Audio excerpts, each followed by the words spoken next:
আজকে বানালাম চিংড়ির মালাইকারি। তো এই যে চিংড়িগুলো বাজার থেকেই দাদা সুন্দর করে কেটে দিয়েছে, মানে ওই যে পিঠের যে শিরাটা থাকে সেই শিরাটাও ফেলে দিয়েছে, আর মাথার মধ্যে যে টোপলা করে নোংরাটা থাকে সেটাও সুন্দর করে খুচিয়ে খাচিয়ে ফেলে দিয়েছে। আমি কিন্তু ভালো করে চেক করে নিয়েছিলাম। তারপরে আমি হলুদ লবণ মাখিয়ে সুন্দর করে আমি রেখে দিয়েছিলাম। আর তারপরে কিন্তু চেহারাটা এরকমই ছিল তাদের।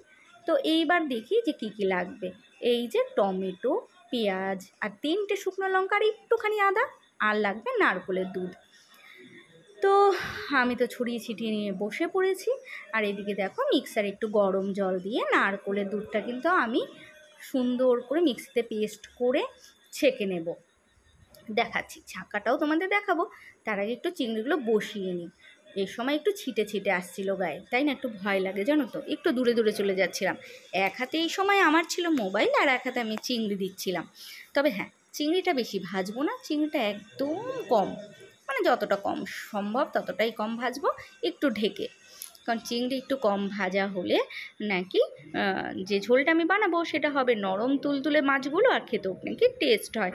বিশ্বাস করো, বড়দের থেকে এটা আমার শেখা। বিশেষ করে আমার বড় মাসি দারুণ দুর্দান্ত বানায় এই আইটেমটা। আর এই যে হচ্ছে আমার কিন্তু চিংড়িগুলো দেখো সুন্দর হয়ে গেছে। আর ওই যে পাশে উকি ঝুঁকি মারছে ওটা হচ্ছে মানকচু, ওটা আমি নারকোল দিয়ে বানাবো। ওই রেসিপির ভিডিওটা কিন্তু আমি তোমাদের কালকে দিয়ে দেবো। তো তোমরা কিন্তু অলরেডি ভিডিওটা তোমরা কালকে পাবে। সেটা হচ্ছে নারকোল সর্ষে লঙ্কা দিয়ে মানকচু বাটা। তো যাই হোক, আর একটা সিক্রেট দেখাবো যাতে গলা না ধরে কি দিলে, সেটাও কিন্তু দেখাবো। তো আমার কথা বলতে বলতে তো মাছগুলো ভাজা হয়ে গেল। চলো নারকেলের দুধটা এবার চিপটে চিপটে ফেলে দিই। তো না না না না, দুধটা কেন ফেলবো? দুধটা তো ছাঁকনির নিচ থেকে গিয়ে জমা হবে, আর সেটা হচ্ছে আমি দেব মাছে। তো যাই হোক, অনেকটা নারকেলের দুধ বেরিয়েছিল, আর নারকেলটা সত্যি কথা বলতে ভীষণ ভালো ছিল, একদম গুড। আচ্ছা, এবার হচ্ছে আমি তেজপাতা, দারচিনি আর 3টে এলাচ একটু ভেঙে তেলে দিয়ে দিয়েছিলাম। মাছ ভাজার যে তেলটা ছিল অনেকটাই, তো সেই তেলেই দিয়ে দিয়েছি। তো এইবার হচ্ছে আমার দেওয়ার পালা।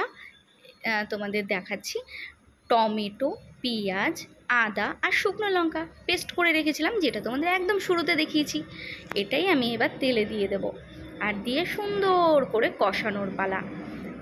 আজকে মালাই চিংড়িটা যা দুর্দান্ত হয়েছিল, হাত চেটে পুটে খাওয়ার মতো, মানে আমার কাছে দুর্দান্ত লেগেছিল আজকে মালাই চিংড়িটা।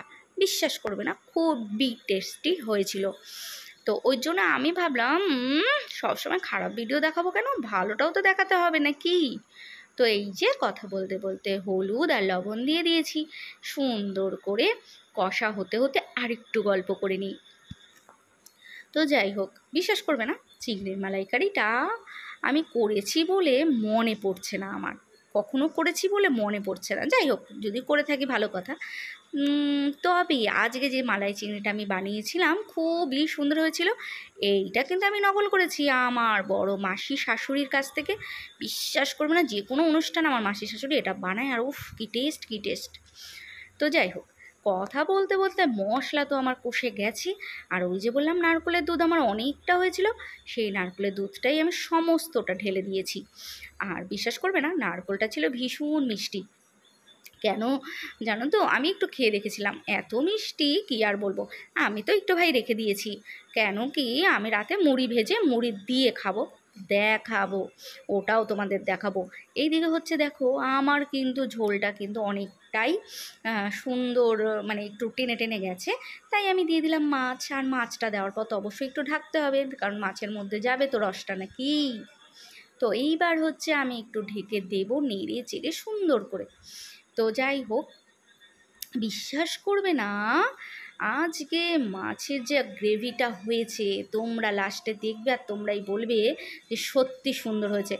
আর যদি তোমাদের কালারটা সত্যি ভালো লাগে আর দেখেও মনে হয় সত্যি ভালো হয়েছে, একটা লাইক, একটা লাইক করো, তাড়াতাড়ি করো, তাড়াতাড়ি করো, ভুলে যাবে আবার, এক্ষুনি করে দাও একটা লাইক। তো যাই হোক, আজকে কিন্তু চিংড়িটা সত্যি অপূর্ব হয়েছিল। তোমরা যারা নতুন আছো প্লিজ এরকমভাবে করে খেও। আর যারা পুরনো আছো তারা ভাই আমার চেয়েও ভালো পারো, আমি তো তোমাদের থেকে সমস্ত কিছু দেখে শিখি, যাদের চ্যানেল আছে বিশ্বাস করো আমি তো বেশি রান্না ইউটিউব থেকেই শিখি।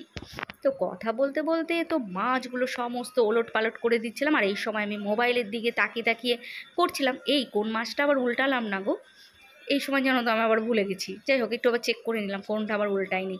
তো এবার একটু ঢেকে দিই, ঢেকে দিলেই কিন্তু আমার মাছটা এবার হয়ে যাবে জানো।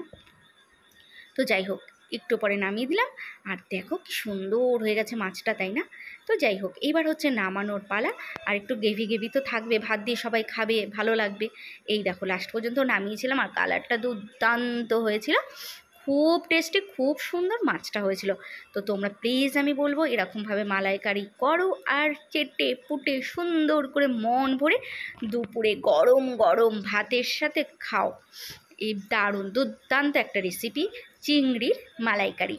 আর ওই যে বললাম আমার ভীষণ প্রিয়, ছোট্টবেলা থেকে আমার এটা খুব প্রিয়, সেটা হচ্ছে মুড়িটা এবার মচমচা করে ভাজবো, তার মধ্যে দিয়ে দেবো নারকেল আর চিনি, আর সেটা খাবো আজকে সন্ধ্যাবেলার টিফিনে। আমার বাবা ছোটোবেলায় গামলার মধ্যে মাখতো, আর ভাই বোনদের সবাইকে বাটি বাটি করে দিত, আর আমরা ভাই বোনরা সবাই খুব আনন্দে খুব খুশিতে খেতাম।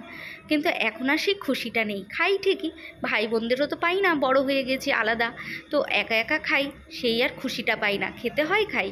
তো এই যে চিনি দেবো এবার, আর চিনি দিয়ে এবার এই মচমচা মুড়িটা খাবো, বিশ্বাস করবে না এত ভালো লেগেছিল না, উফ তোমাদের বলে বোঝাতে পারবো না। হ্যাঁ পরের দিন আমি অবশ্য মাথা যন্ত্রণার ট্যাবলেট খেয়েছিলাম।